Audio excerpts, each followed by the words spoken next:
Bran castle का इतिहास और कथाएं रहस्य और रोमांच से भरी हुई हैं।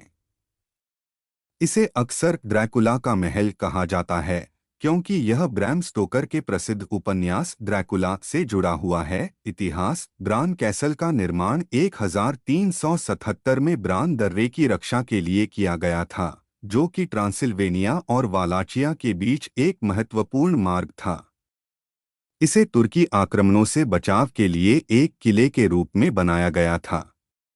बाद में यह महल रोमानिया के विभिन्न शासकों के निवास स्थान के रूप में भी उपयोग किया गया। वास्तुकला: ब्रान कैसल की वास्तुकला गॉथिक शैली की है, जिसमें ऊंचे टावर, संकरी गलियां और पत्थरों की दीवारें हैं। महल की संरचना इसे दुश्मनों से रक्षा के लिए आदर्श बनाती थी। महल में कई गुप्त मार्ग और सुरंगें भी हैं, जो इसे और भी रहस्यमय बनाती हैं। ड्रैकुला की कहानी: ब्रान कैसल का सबसे प्रसिद्ध पहलू इसका ब्रैम स्टोकर के ड्रैकुला उपन्यास से जुड़ाव है। हालांकि स्टोकर ने इस महल का नाम कभी अपने उपन्यास में नहीं लिया, परंतु इसका विवरण और स्थिति उपन्यास के काल्पनिक कैसल ड्रैकुला से मेल खाती है।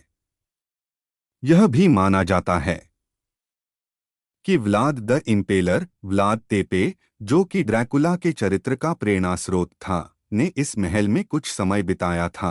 प्रमुख विशेषताएं: ड्रैकुला संग्रहालय: महल के भीतर एक संग्रहालय है, जिसमें ड्रैकुला और व्लाद द इम्पेलर से संबंधित वस्तुएं और जानकारियां प्रदर्शित की जाती हैं। यह संग्रहालय महल के रहस्यमय और भूतहा माहौल को और भी बढ़ा देता है। गुप्त मार्ग और सुरंगें: महल में कई गुप्त मार्ग और सुरंगें हैं, जो इसे और भी रोमांचक बनाती हैं। इन मार्गों का उपयोग महल के निवासियों द्वारा आपातकालीन स्थितियों में भागने के लिए किया जाता था। सुरम्य दृश्य: ब्रान कैसल पहाड़ों और जंगलों के बीच स्थित है, जो इसे एक आकर्षक और खूबसूरत पर्यटन स्थल बनाता है। यहाँ से आसपास की प्राकृतिक सुंदरता का अद्वितीय दृश्य देखा जा सकता है। प्राचीन वस्तुएं और कलाकृतियाँ: महल में विभिन्न कालों की प्राचीन वस्तुएं और कलाकृतियाँ भी प्रदर्शित की जाती हैं। यह संग्रह महल के ऐतिहासिक महत्व को दर्शाता है।